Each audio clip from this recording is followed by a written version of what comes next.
Assalamualaikum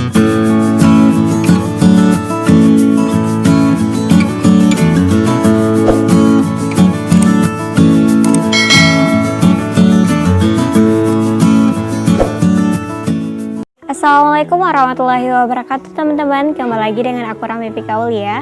Jadi di video kali ini aku bakalan bahas soal TPS yang berbeda dari video sebelumnya, yaitu mengenai PBM atau pemahaman bacaan menulis. Nah, selain itu juga ada satu soal yang aku tambahkan dengan soal TPS PPU. Nah, karena berhubungan sama-sama bahasa Indonesia, jadi aku gabungin aja ya.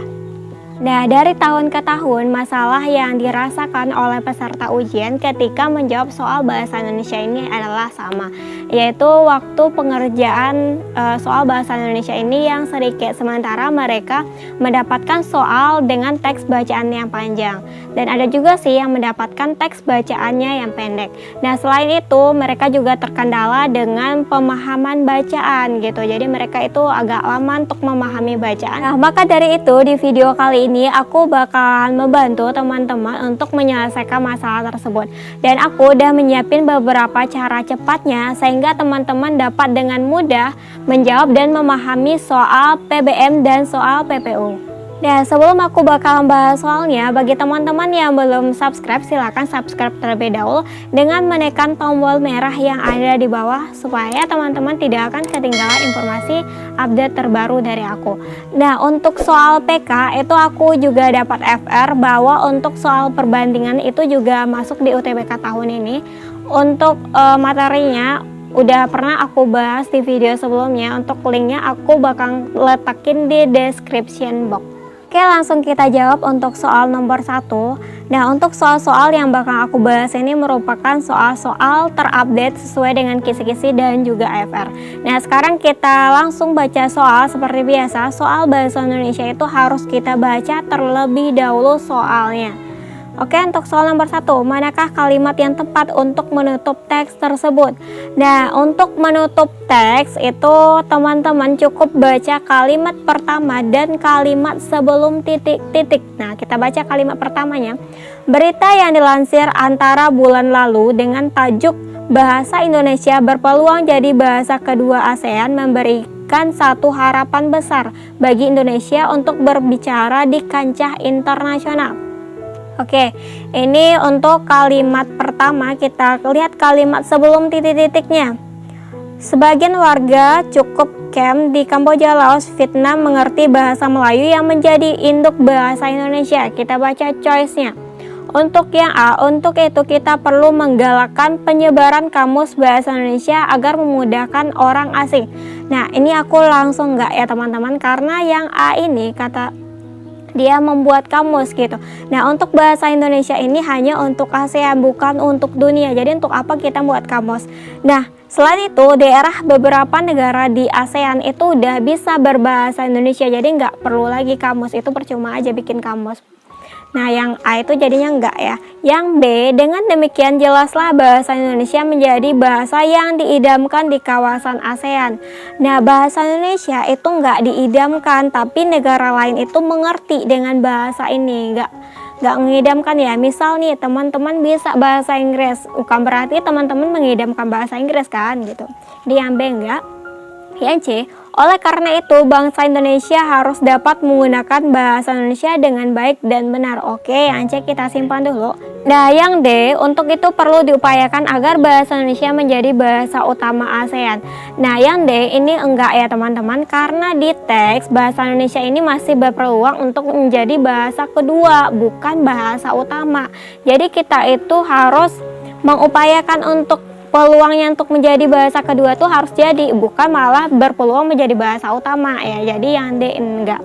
Kita baca yang E. Sehubungan dengan hal ini, menjunjung tinggi bahasa Indonesia menjadi kewajiban seluruh bangsa Indonesia. Nah, yang E iya, tinggal yang C sama E. Kita baca lagi yang C. Oleh karena itu, bangsa Indonesia harus dapat menggunakan bahasa Indonesia dengan baik dan benar. Nah, seluruh warga negara Indonesia tentu bisa menggunakan bahasa Indonesia dengan baik dan benar. Nah, kalau kita lihat lagi mengacu ke kalimat sebelum titik, ini mengatakan bahwa beberapa negara di ASEAN itu mengerti dengan bahasa Indonesia. Jadi tugas kita nih sebagai bangsa Indonesia, kita harus menjunjung tinggi dong bahasa kita gitu. Sementara orang lain aja bisa bahasa kita, jadi tugas kita itu harus menjunjung tinggi bahasa Indonesia. Makanya yang E ini lebih benar daripada yang C. Oke teman-teman, sekarang kita berpindah ke soal nomor 2. Kita baca dulu soalnya. Agar menjadi paragraf yang baik, kalimat penutup paragraf ketiga yang paling sesuai adalah, oke, yang ditanya ini adalah paragraf ketiga. Sebenarnya kita hanya fokus ke paragraf ketiga aja, tapi supaya teman-teman paham, itu teman-teman lihat aja sekilas paragraf 1 dan 2 gitu. Nah, setelah lihat paragraf 1 dan 2, sekarang teman-teman baca kalimat sebelum titik di paragraf ketiga. Di dalam sebuah kain batik dilakukan penetesan lilin di atas kain putih. Jadi ini tentang penetesan lilin ya. Kita baca choice-nya yang A. Dengan demikian pekerjaan batik dahulunya adalah pekerjaan para perempuan Jawa. Yang A enggak ya teman-teman, karena enggak ada kaitannya dengan penetesan batik gitu. Jadi yang A enggak. Yang B, selanjutnya dapat disimpulkan bahwa dahulu banyak orang membatik hanya untuk ritual. Ini juga enggak, karena enggak ada kaitan juga dengan menetesan lilin di batik gitu. Kemudian yang C, dengan demikian membatik berarti memberikan tetesan malam pada selembar kain mori. Oke, yang C bisa masuk ya, karena ada kaitannya. Kemudian yang D, simpulannya batik memiliki motif beragam yang diperoleh melalui laku sehingga bernilai filosofis.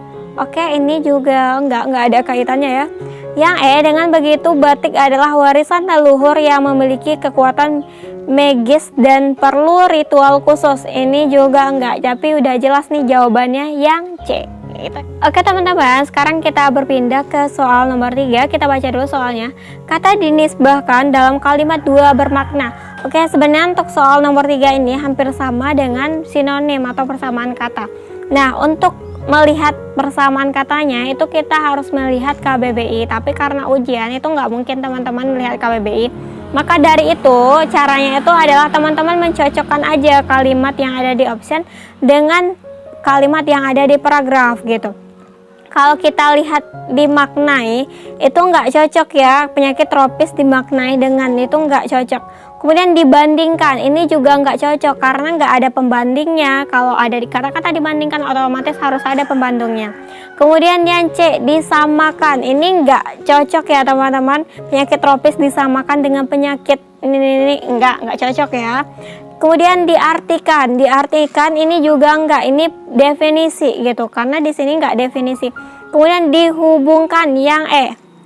Ini masuk ya, penyakit tropis dihubungkan dengan penyakit di wilayah beriklim panas di seputar garis khatulistiwa dan kondisi lembab seperti malaria daerah. Jadi ini masuk ya yang dihubungkan. Jadi intinya untuk kalau ada pertanyaan yang tanya makna itu teman-teman tinggal cocokkan aja dengan kalimat yang ada di paragrafnya gitu. Teman-teman, sekarang kita berpindah ke soal nomor 4. Kalimat itu pada kalimat ketiga paragraf kedua tersebut merujuk pada. Oke, untuk soal nomor 4 ini hampir sama dengan soal bahasa Inggris yang ada refers to bla bla bla kayak gitu ya. Jadi caranya itu adalah teman-teman lihat kalimat sebelumnya gitu. Nah, kalau aku lihat sekilas ini jawabannya adalah formulir. Kenapa formulir? Nah, karena kalimat sebelumnya itu, kalimat utamanya itu adalah formulir gitu. Nah, dari formulir ini bakalan jelasin beberapa kalimat. Meskipun dengan semua bakat dan minat mahasiswa tersebut di sekolah, pihak sekolah mengetahui kegemaran mereka. Nah, dari formulir ini, maka pihak sekolah bakalan tahu bakat dan minat siswanya gitu. Makanya yang jawabannya itu adalah formulir gitu. Teman-teman bisa baca lagi, benar nggak formulir jawabannya? Tapi kalau aku lihat sekilas nih, ini memang jawabannya yang formulir. Oke teman-teman, sekarang kita berpindah ke soal nomor 5. Nah, untuk soal nomor 5 ini merupakan soal PPU. Jadi kita baca langsung soalnya. Pernyataan manakah yang tidak sesuai dengan isi teks? Nah, kalau yang ditanya ini tidak sesuai, teman-teman tinggal cocokin aja jawaban yang ada di option dengan kalimat-kalimat yang ada di teks. Nah, biasanya kalimat di teks ini berurutan sesuai dengan di option. Jadi teman-teman nggak perlu balik-balik option atau balik-balik teks lagi. Jadi, kita baca dulu yang A. Monaco menjadi model pengembangan wisata Danau Toba. Jadi, teman-teman itu baca nggak perlu baca secara keseluruhan. Teman-teman itu screening aja bacanya gitu. Baca sekilas aja, lihat gitu. Jadi, untuk yang A, iya ya, itu ada di kalimat pertama. Oke, yang B. Danau Toba menjadi sumber ekonomi bagi masyarakat dan pebisnis. Oke, nomor B. Itu ada di kalimat kedua dan kalimat ketiga itu ada, namun baru-baru ini nelayan keramba jaringan Ampung dan Danau Toba merugi karena ribuan ton ikan siap panen mati mendadak. Berarti benar ya, Danau Toba ini menjadi sumber ekonominya. Kemudian yang C, masalah lingkungan hidup merupakan isu sensitif bagi pariwisata. Oke teman-teman lihat. Oke teman-teman lihat lagi, ini iya ya, di kalimat keempat ini adanya pengaruh oksigen kayak gini. Kurangnya oksigen ini kan menjadi masalah lingkungan gitu. Yang C juga iya, berarti dia yang tidak, berarti iya ya. Yang D, pemerintah dan masyarakat bekerja sama mengatasi masalah danau. Oke, yang C ini enggak ya teman-teman. Ini pernyataan yang tidak sesuai. Kenapa di sini? Karena nomor 7, teman-teman lihat kalimat nomor 7. Namun upaya yang dilakukan oleh pemerintah tidak maksimal karena faktor kurangnya dukungan dari masyarakat sekitar. Jadi masyarakat sekitar itu nggak bekerja sama pemerintah, makanya yang D enggak. Kemudian yang E, penertiban keramba jaring apung tidak berjalan dengan baik. Oke, ini kalimat keenam ada keramba jaringan apung. Jadi jawaban yang benar itu adalah yang D gitu. Jadi intinya itu teman-teman screening aja, nggak perlu baca secara keseluruhan satu-satu, itu enggak, itu memakan waktu yang lama. Teman-teman, mungkin itu pembahasan dari aku mengenai soal PBM dan PPU. Semoga teman-teman mengerti, dan jangan lupa untuk mengerjakan soal-soal lainnya dan juga lupa untuk belajar untuk materi lainnya. Thanks for watching, see you on my next video. Dadah.